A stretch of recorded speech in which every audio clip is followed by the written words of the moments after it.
Hey, listen, this is Dr. A here to activate your day. Listen, I am super excited tonight.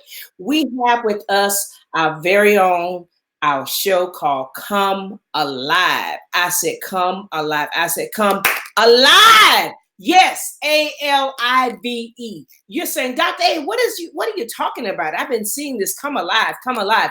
Well, I'm talking about come alive stands for activating leaders, imparting vision to execute. Yes, you're going to come alive today and tonight. I'm so honored to have with us our guest, the executive whisperer and leadership coach, Gail Hayes. Yes, she is in the house tonight. I am super, super duper excited because listen, she's going to open up and pour into us some wisdom. Somebody say wisdom, wisdom, wisdom, some nuggets, some strategies, some tips. She's going to just blow our minds. Listen, I'm not going to hold back the mic any longer. I want you to tag, like, and share. Tell somebody Dr. A is on the mic right now, and she is interviewing nobody but Dr. Gail Hayes. All right, we're going to bring her on to the scene. God bless you. God bless you. Hi, Dr. Angela. How you doing? I am really good. Look, you are on fire. Yeah. Loving it, loving it, loving it, loving it. So listen, let us know a little bit about you. I mean, I just got so just amazed by the things that you've done and over the years. Just kind of give us a little bit about you. Just tell us a little of your story. Okay, let's see. I am the firstborn of 7 children born into a military family. So when I was 5 years old, my father took me out of the African American community and took me to Asia to live. Wow. So I was raised in diversity. So I lived in Asia for almost 5 years and in Europe for over 12 years of my life, and lived and worked on Capitol Hill. Wow. Lived on the West Coast in Matter of fact, I went to high school in California, and but I ended up graduating from a high school in Durham, North Carolina called Hillside. Hey, I went there from January to June of my senior year and graduated and went to Germany to live. Wow. I was the first African American female law enforcement officer and firefighter in a little place called Chapel Hill, North Carolina. And I did that for 6 years. And let's see, I've done a lot of things. Been a consultant, was one of the lead consultants at customer service for the United States military when I lived in Europe. Had my own fashion boutique over there. Look, somebody asked me one time, Dr. Hayes, is there anything that you have not done? And I said, yes, be a man. And I don't want to do that.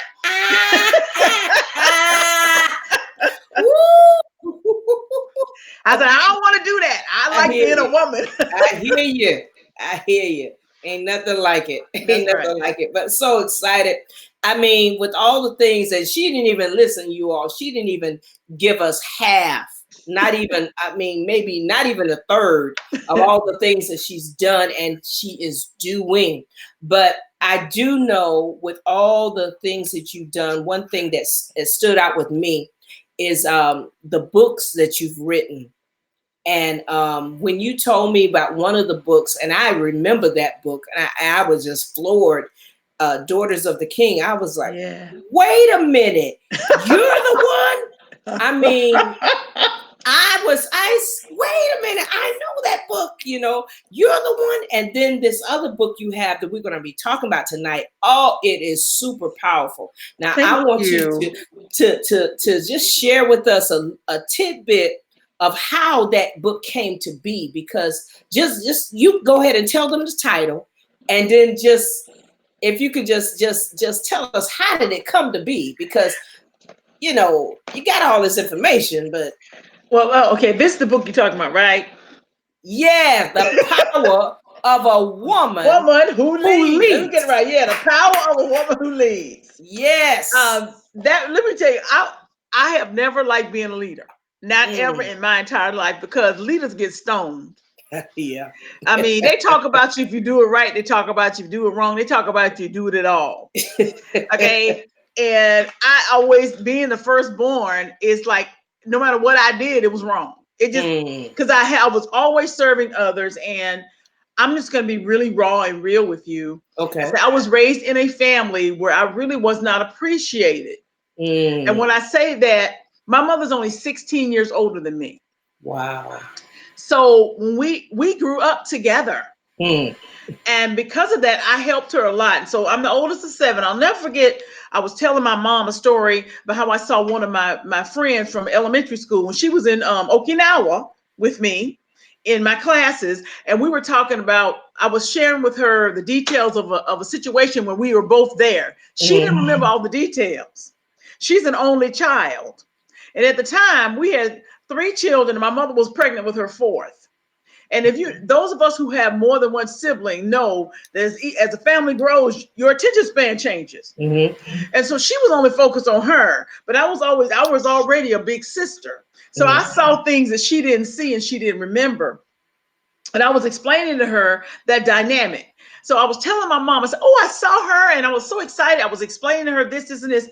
And I'll never forget what my mother said. "Why do you keep lying to people? Mm. Mm. You Mm. know good and well you didn't see that, and you know good and well that you didn't help me." And I said, "Oh, time out." And when I finally got old enough to tell my mother to time out, because she always felt like she resented the fact that someone had to help her. Well, you know good and well, if I'm the firstborn of seven and I'm a girl, you know I had to Mm. help, right? Yeah. Yeah. Okay. So I said, "Mama, there's no shame in you having help. You needed help. And because of that, I was able to raise my children because of what you taught me. So, no, I will not allow you or anyone else to ever again minimize my contribution to my family, because I'm Mm. going to stand on my own mountaintop and sing my own song in my own key." But I had to wait until I was a senior citizen to tell her that.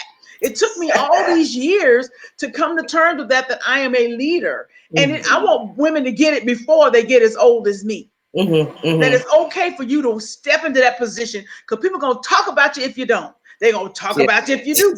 And if you do it right, they're going to talk about you. If you do it wrong, they're going to talk about you. Yeah. So you might as well walk in how God created you. Yeah. Because every woman is called to lead somebody somewhere to do something great.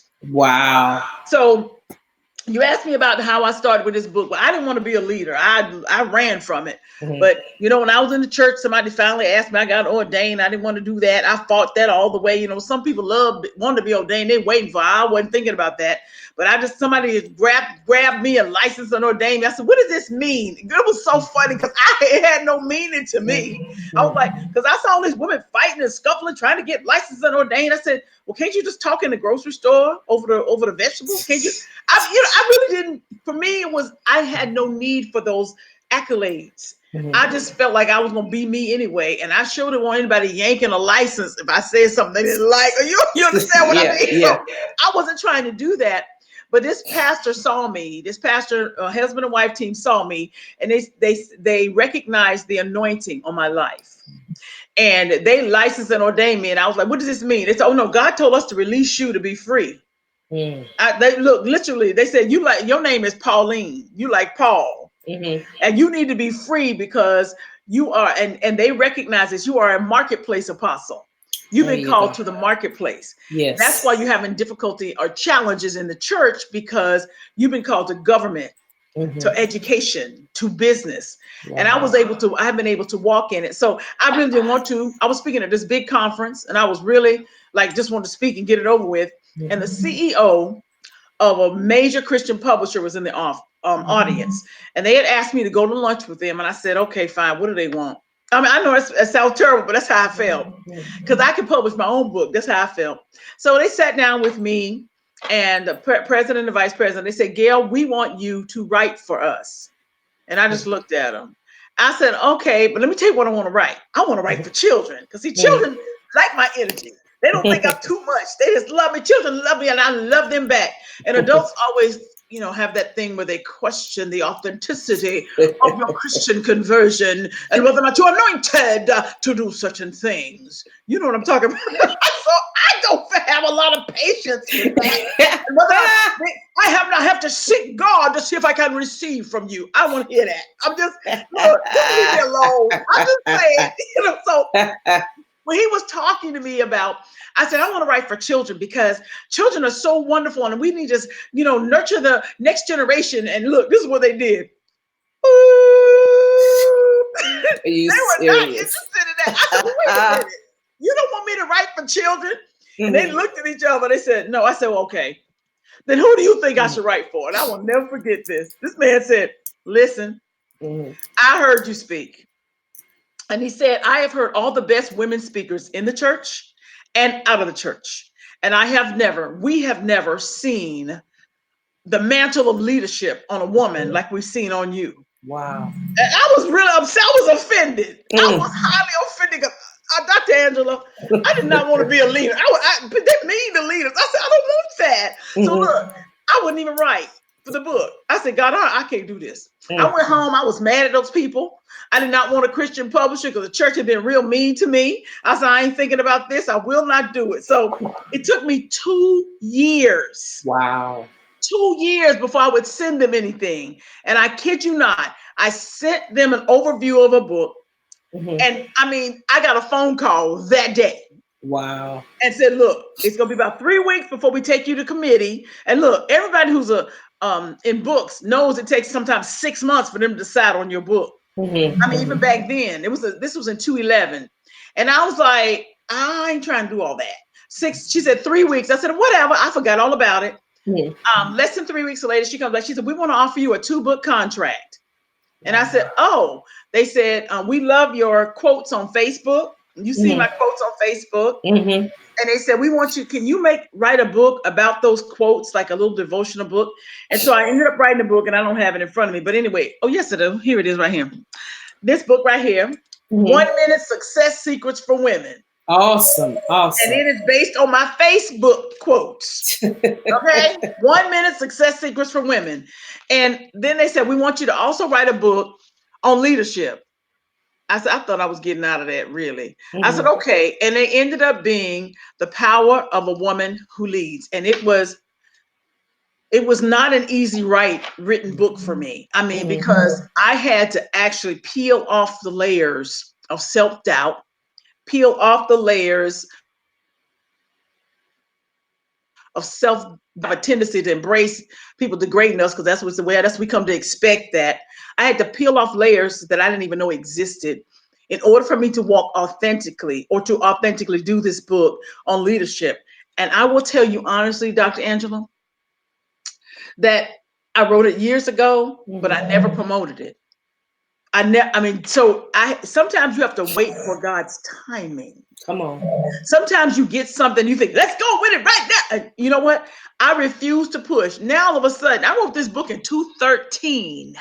Now, all of a sudden, there's a demand being placed on it by the atmosphere. Come on. There's a demand. And with that demand, I am now ready to fully respond. Because, sometimes you'll write something, or you think you're ready for stuff, and you step out there and you get hit in the chest. Well, see, now I know how to wear armor now. I get kind of way. I have a different kind of armor, and I can see stuff coming and be like Iron Man. I hear you. That's the shield. That's the shield. That's it. Yeah. And I know I can see stuff coming, and it doesn't bother me, because I finally have gotten to the point where I know who I am and what I'm supposed to do. And I have a quote, and you've heard me say this, I know. If you don't know who you are, you will never know what belongs to you. Yes. So look, I'm going to let you talk now. I talked long enough for a minute. No. Loving it. This is awesome, because that's the thing. Sometimes people, that key thing that you said, you didn't want to be a leader. And the reason why you can say that, because responsibilities behind it. Absolutely. A lot of times people don't realize that. They just see the title. They see all what they think is all the, the glory accolades, and all of that stuff. Accolades and the stuff that goes, oh, no. You don't know. You don't know the work behind it. You don't know. You don't know. You know what? It's a heavy mantle.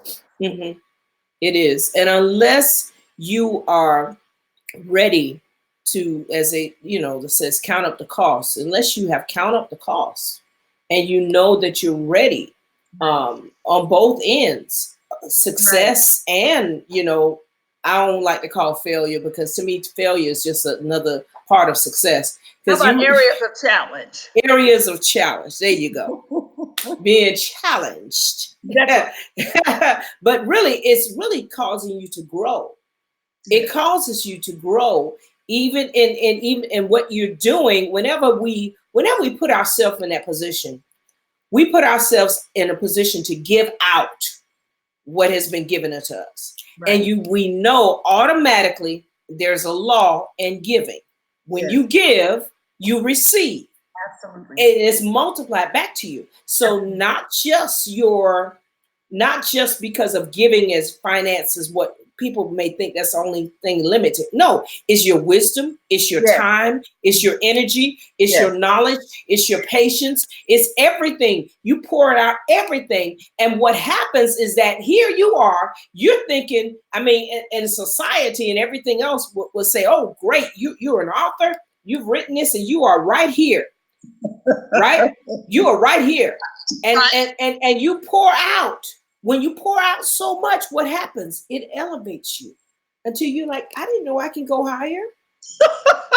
You know, Right. I didn't know I can go higher. First of all, I didn't really know I was really right here. Everybody else was telling me that, but I don't see it. It's very hard for I don't know about everybody else, but it's very hard for people who are leaders, and especially women, to actually take full value of what they see, what is in themselves. Now, let me ask you this: Sure. you're the executive whisperer. So whatever has been whatever has been in you, you just whisper it to me. Just whisper it to us. Let us know how we can unlock that, because sometimes we block ourselves Yes. because we don't see the value within ourselves. How Right. how can we get over that? First key.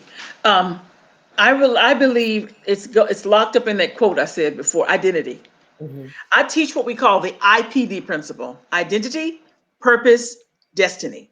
Okay. You see, so many times we teach purpose and destiny. I've heard purpose and destiny taught so much, I thought I was going to die. Hmm. Because guess what? They didn't teach identity.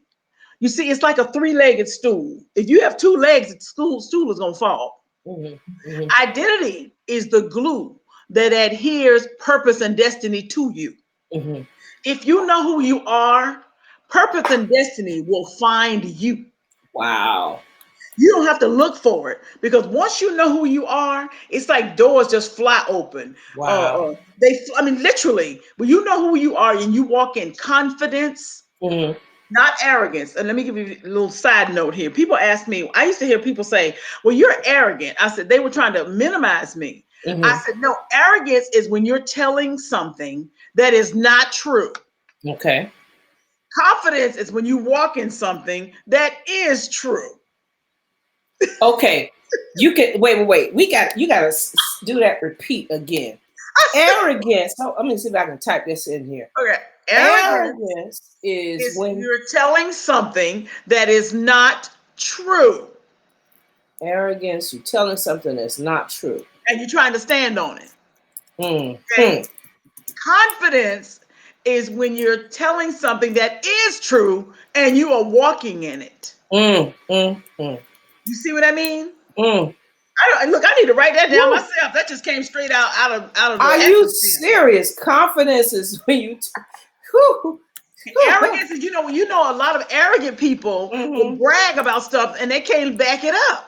mm. You don't think about it. If you're arrogant, you can't back it up. Yeah, yeah, But if yeah, you're yeah. confident, Hmm. you can back it up. And even if you miss the mark, people see enough of it to know that you can get the mark. Right, Does that right. make sense? Yes.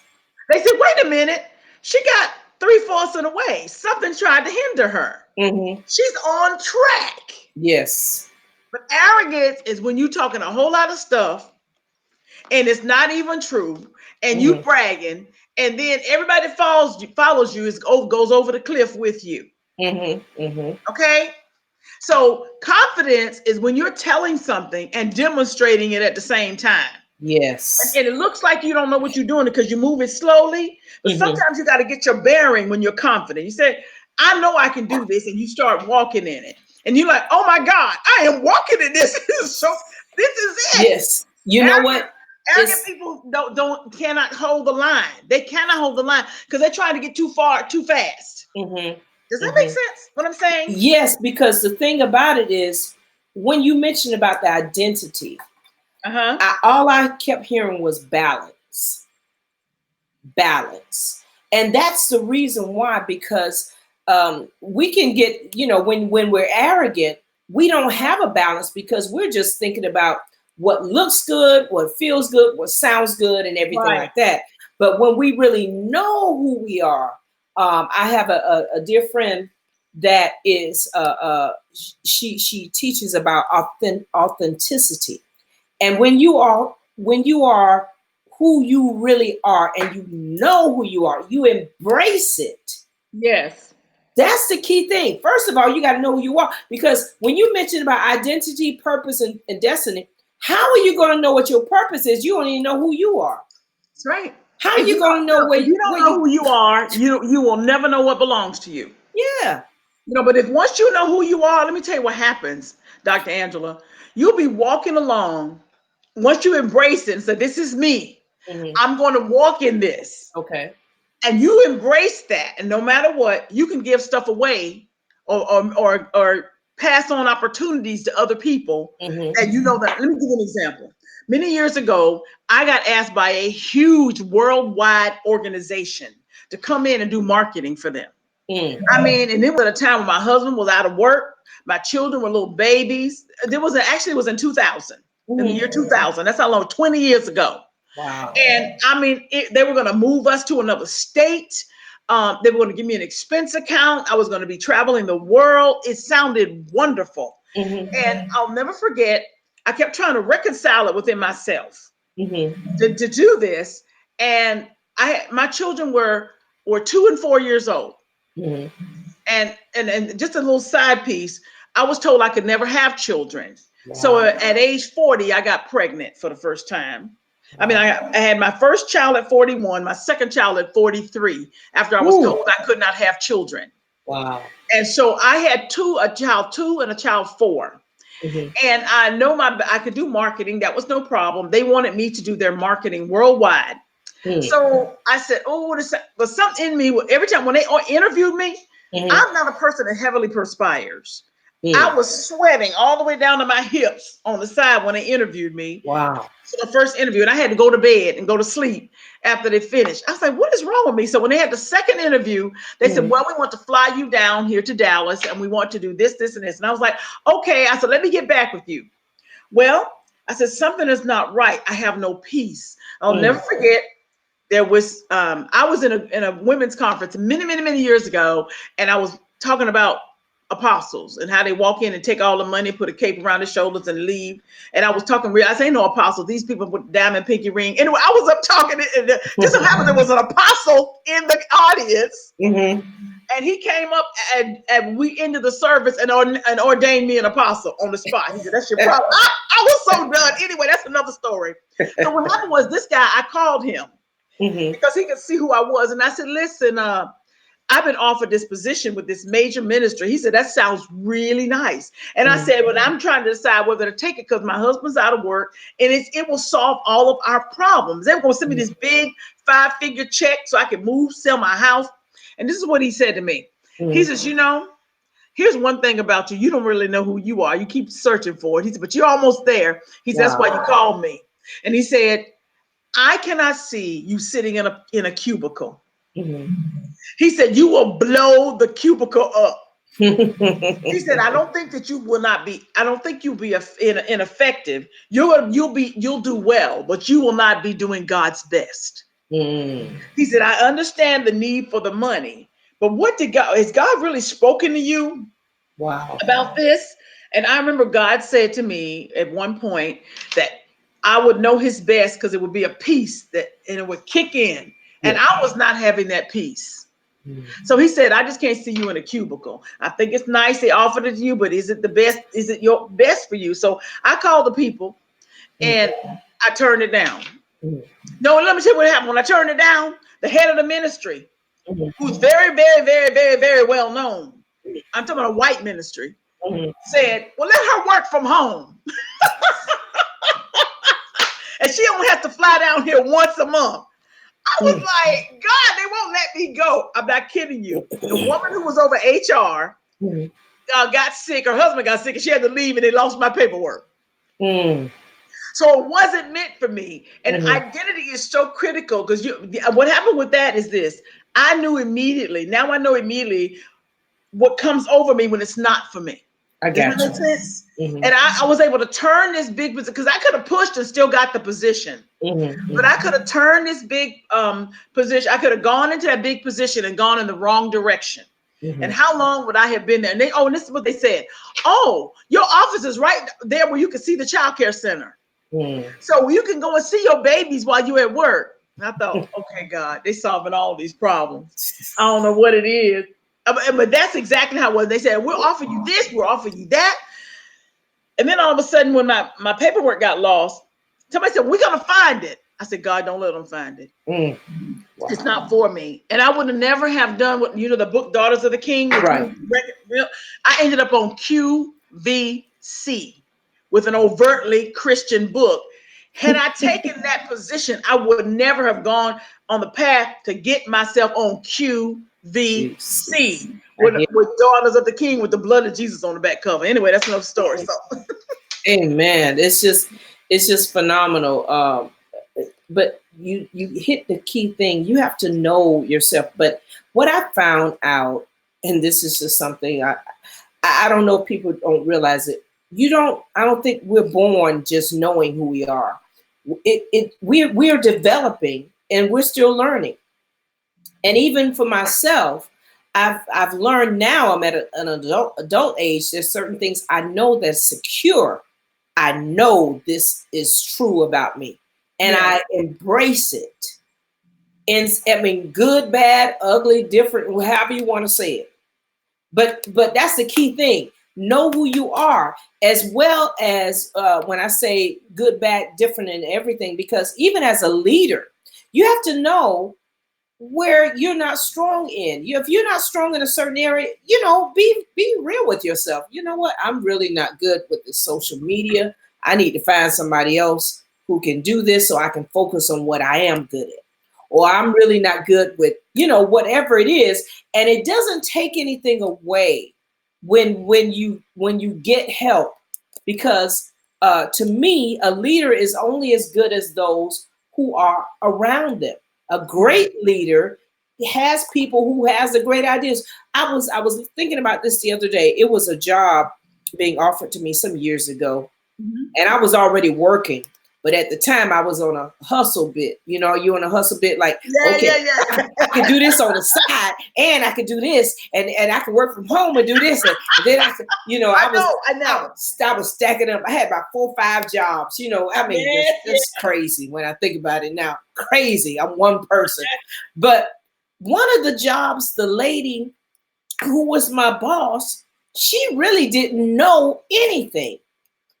Her issue, her thing was to find people who knew it. She was smart. Yeah. And I said, you know what? This is what I need to do. No. She has no idea of what I'm to do and how it's be done. She just know the big picture.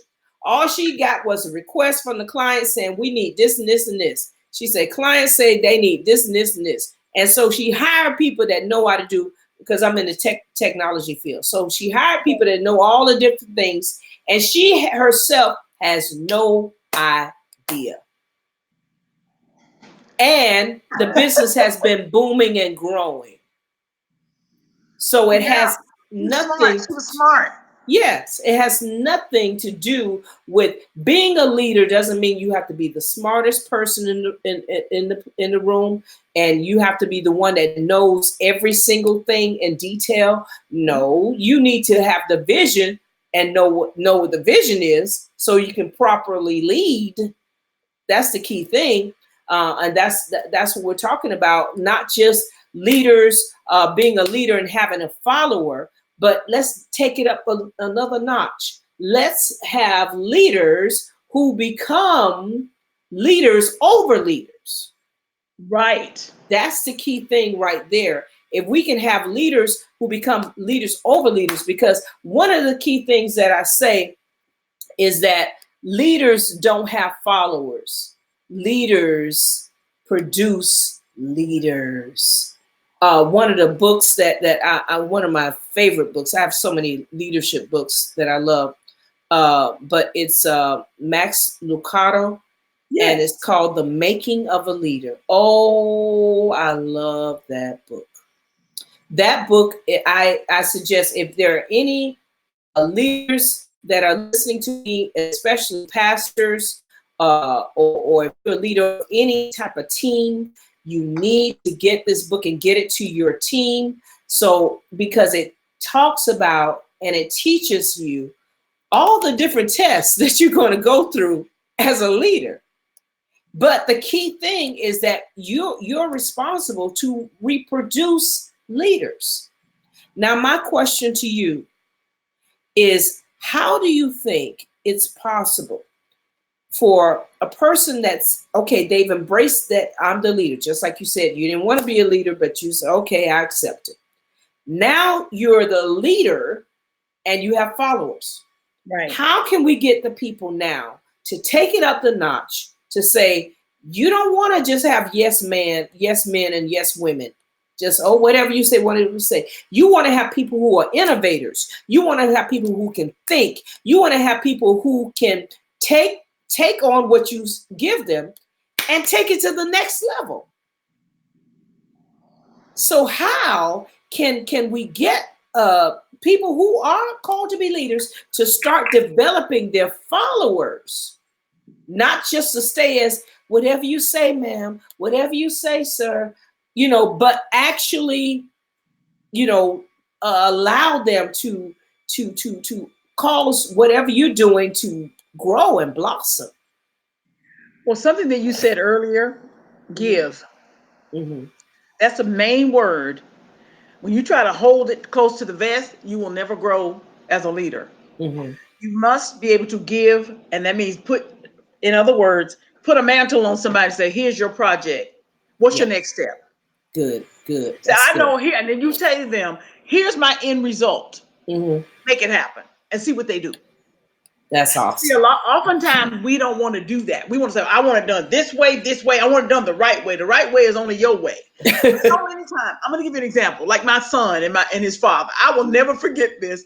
My Joshua, I have a son named Joshua. He was always finding different ways to do things. Mm-hmm. He would sit back and look at stuff. He comes from a family of engineers. Okay. And so his father's a network engineer. His grandfather was a master engineer. But he didn't go to school for engineering. But some things are naturally genetic. Mm-hmm. Yeah. So he looks at things. He's a digital filmmaker, and you got to be detailed to do that. Mm-hmm. So Mm-hmm. he would look at something. His father would give him a task to do, and he would do it. And then his father would come behind and say, well, this is not right. This is not right. This is not right. And I could see Joshua's shoulders going like this. I said, excuse me, did he get to where the destination that you told him to get to? Mm-hmm. He Mm-hmm. said, yeah, but he didn't get there the right way. I said, ho. I pulled his father aside. I said, we're looking at him getting to the destination. Right. Did he finish? Mm-hmm. Well, he didn't do it the right way. I said, no, you mean he didn't do it your way? Mm-hmm. I said, your name is Doug. His name is Joshua. Mm-hmm. Did he give you the results that you needed? Mm-hmm. And he had to, his father had to scratch his head. He said, well, yeah. I said, then you got to allow him to grow. Yeah. And find out. You give him your way, the way you've done it. But he's got to develop his own way, or we have done nothing. Wow. And he said, Gail, I didn't think about it.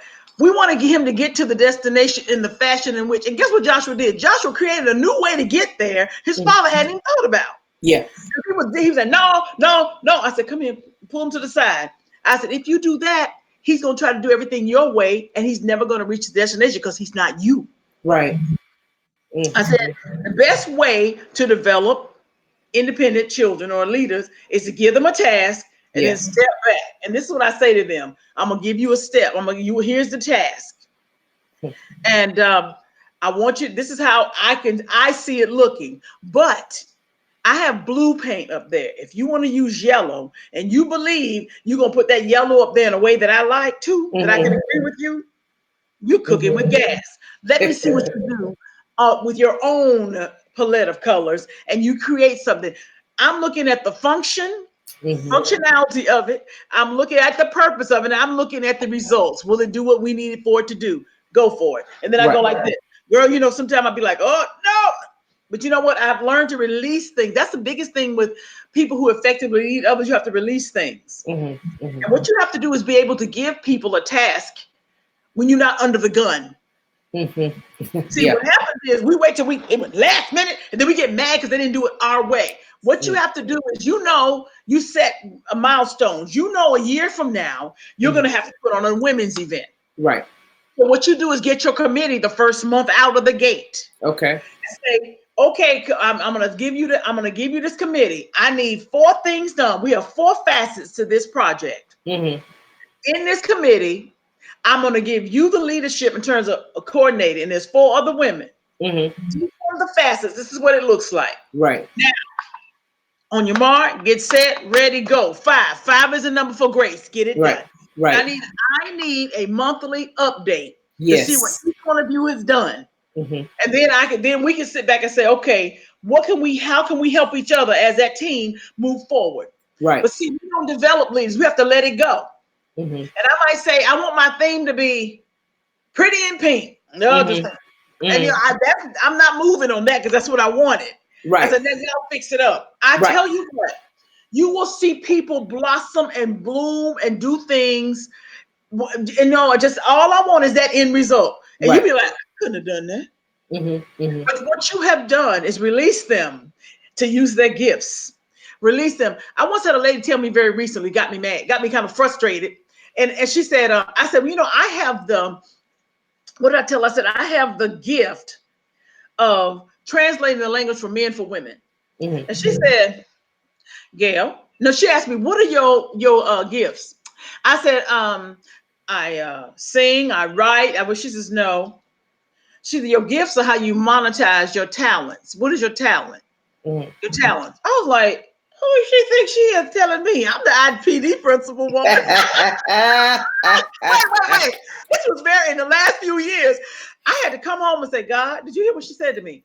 Tell me what, I need to know what my talents are. And I'll never forget what he said to me. We don't know a gift. The gifts are how you monetize your talent. Okay, talents.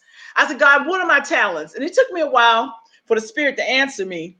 But he said, Gail, he said, you have the innate gift. He said, you know how people are fluent in Italian, Spanish, German, French. He said, you are fluent in people. I said, what?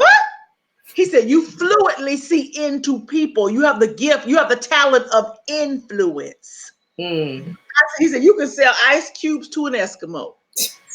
Because you fluently see what people need. And I do. People always say, you read me. I said, I'm not reading you. Look, you're an open book to me.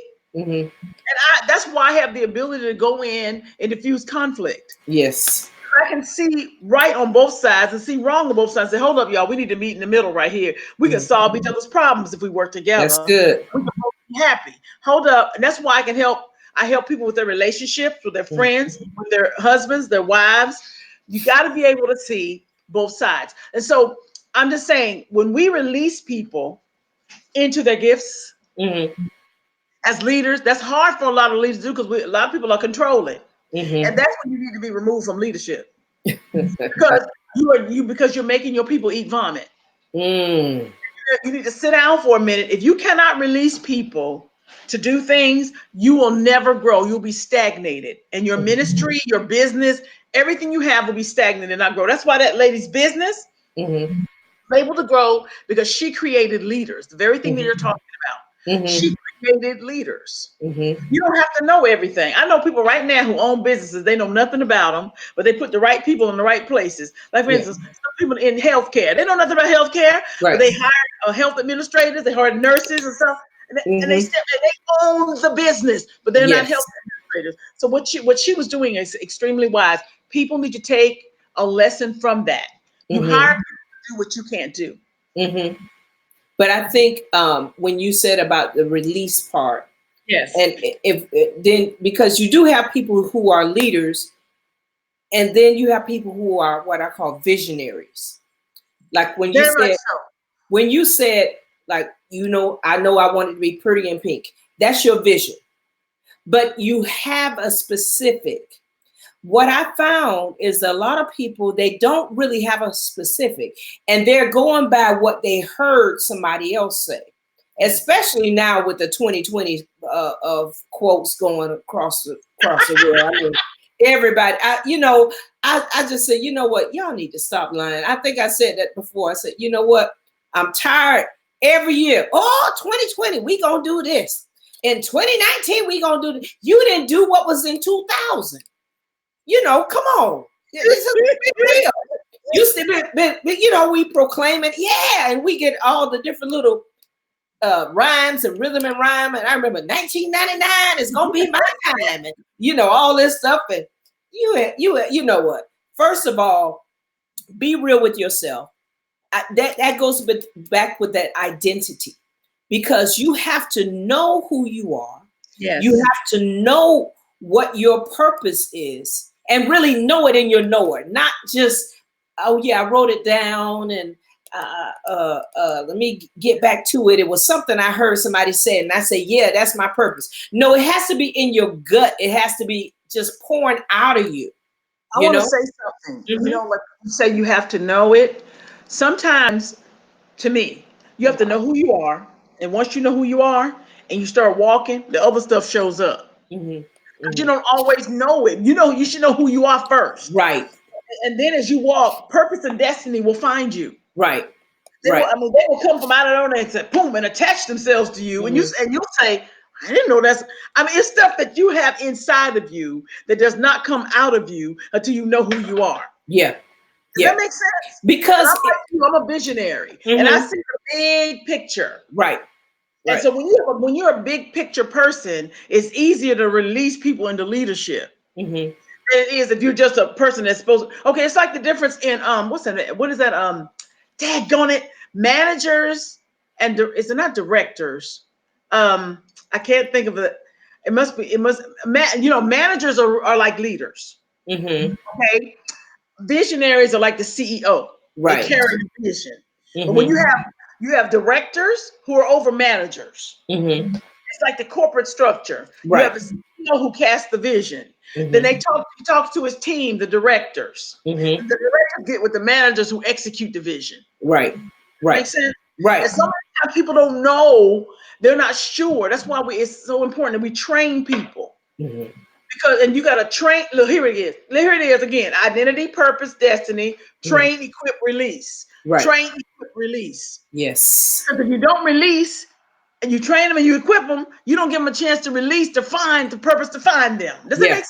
Yeah. Train, equip, release. Train, equip, release. That's what you're supposed to do. But we have a problem sometimes releasing, because we as a new person waiting for you to train and equip. But you never see the long line because you're so busy trying to do it your way always. Does it make sense? Yes. And what I found out though, doctor, is that there are people that say, oh, well, I'm putting them through training now. And what they're doing is they're training them to try to be exactly like them. Yes. So they're not really training them. And my thing is, when I talk to leaders, and I talk especially pastors, I said, why are you complaining about your head leaders not doing what you want them to do? Did you teach them? Well, they should know. No. Well, they know I usually do this. They know what they see, but you haven't taken time to train them. And not only that, you need to take time, because they've been there 20 something years, doesn't make them qualified to do everything. Right. You have to know. I never forgot when my pastor had put me in charge. I was the elder of the church, so she put me in charge of this conference. And I wanted to make sure that everybody got a chance to feel important. You have certain people that's always up in the front and everything. But I got the person. I was watching some people that were quiet and reserved, but the different things I noticed. And I said, you know what, when this person had a little birthday party, she decorated that place really nice. She normally doesn't get any attention. I'm going to talk to her about being in charge of the decoration team. Oh, wow. So, you take time. You you have to know your people, know them that labor among you. You have to know them. And the same thing it is in corporate. You just can't just say, well, they've been here, they can do it, they've seen me do it. You got to know what their skill is. Exactly And right. and then work with that, pull it out and fine tune that skill. Some people are very skillful at administration, but yet their job may be something else. And that's But why that's exactly why they're dissatisfied, because mhm, they're in the wrong place. And see, right. that's why people like me, the gift of influence, Hmm. I can walk into a place and say, why is that person doing that? Hmm. They're like, what do you mean? That's what they like. No, wait a minute. But you notice how they change stuff? Hmm. They really might be more better suited for that over there. Right. This person right here, it's almost like you have to be able to see into a person Hmm. to see what they're bringing. And sometimes leaders don't always listen. Hmm. They're so busy looking at what they need to do, they don't always listen. Mm. Sometimes you have somebody who will come to you with an idea that'll Uh-huh. make the job easier. We don't have Mm. time for that right now. We got to do this. And I'm like, oh, wait a minute. I said, wait a minute. Here, what would it? I said, what? I asked this one leader. I said, what would it hurt if you let that person not do what they're doing for Hmm. just a week to Hmm. develop what they just said to you? Okay. Well, I need them over here. I said, but you already got 3 people doing that. Right. Right. Let them take up the slack. Well, I'm just asking you to do it for a week. Right. Right. And here's another thing I learned in working with the military. It's called the competency spiral. Okay. Okay, the competency spiral is that as a team leader, you train everybody on your team to do what you do. Hmm. So the job goes on even if you're not there. That gives you time to go to that next level and say, what else you got for us? Okay. I And got you're always visible to leadership. you. Hmm. In other words, don't be afraid to give your job away because they can't do nothing but push you up.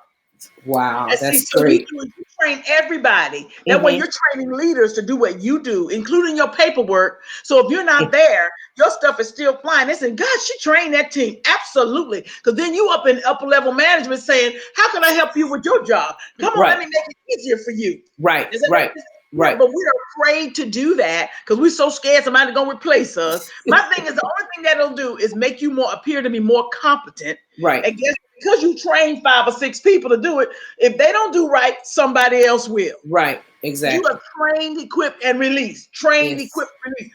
That's what people really want. Trained, Hmm. equipped, released. So I help managers and executives to train, to Hmm. equip, and to release because they Right. can't do anything but push you up. Right. It looks like your team is so highly functional because Yeah. it is. And it Yeah. makes you look really good because you have made them do more, double the things and be more innovative because you've Hmm. given them the power because you've trained them, you've Hmm. equipped them, and you have released them to usher in their gifts and the flow. And you Right. are the conductor. Yes. Hello, That's it. That's it. That's the power of a woman that please. leads. That's Listen, right. this has been so awesome. Our time is winding up, but listen, I just want to let you all know this is a phenomenal speaker. I know I've said this several times, but I just want to let you all know she is the executive whisperer. Miss Angela, I want to say one thing. I have a special for your listeners. Okay. This book is usually, I think you can get it on Amazon for $14.95 or $13.95, something like that. Uh, But if they go to my website now, okay. because of you, I have a special $8, and that includes shipping. Wow. You all better grab that. Did you all I hear grab that? $8, and I'm going to leave it up there. It's my Okay. Leadership 2020 special Okay. because you invited me to be on your show Oh, it's $8, and that includes shipping. So I will that autograph is the books, and they can get their copy of The Power of a Woman Who Leads. Thank you amen. so much Thank for letting me you. be on the air with you today. Thank you so much. Love you to life. Oh, Hey, great, great. Listen, this has been phenomenal. I want you all to stay tuned. You all been enjoying this Come Alive. I don't know about you, but I've been coming alive tonight. Woo! Listen, we're going to activate leadership in you. That's the whole thing. I'm Dr. A. I'm here to activate your day, activate your life, activate your purpose, activate you. This is what we're all about. So listen, stay tuned with us next month. We'll be back again we have a treat with you again. We're just going higher and higher, but we're so glad tonight that Dr. Hayes graced us and she christened this show, amen, to be our first episode for Come Alive. Get ready because March 20th, the 20th of March 2020, we will have our Come Alive Vision Leadership Summit also right here in Murfreesboro, Tennessee. And I'm so excited about what's happening here. We're just getting started, Dr. Hayes. We're not going to stop. We got the vision before us and we're going to keep this going. Thank you so much for pouring into us. Thank you for your time, for your energy, for your wisdom, for your knowledge, your strategies, your tips, your ideas, your experience. You know, thank you so much for just making this an awesome, awesome, awesome event. Again, we have so many people that were chiming in, and you'll see it for those that don't know. We're doing a watch party, and I don't know how many people here. I'm getting a lot of hearts. That's wonderful. Different people here chiming here on Facebook, but this is also going on YouTube. And also, I want to let you all know that we get ready because we're getting ready to go into 154 countries. Yeah, we're getting ready to take it even further.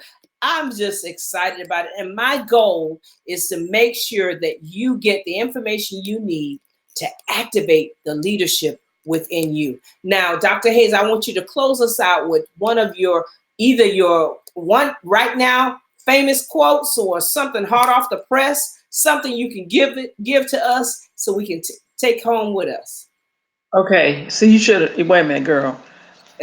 My favorite one I can't find it, so I'm gonna have to just open this up and do it.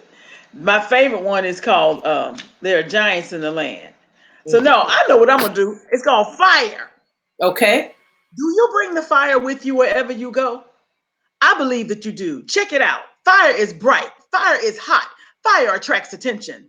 Doesn't that describe you? You see, my sister, not everyone is willing to carry the fire. Not everyone is willing to get burnt. Not everyone is willing to carry enough fire to light the way for herself and for others. But you are a woman of business, strength, destiny, and power. So go burn it up, girl.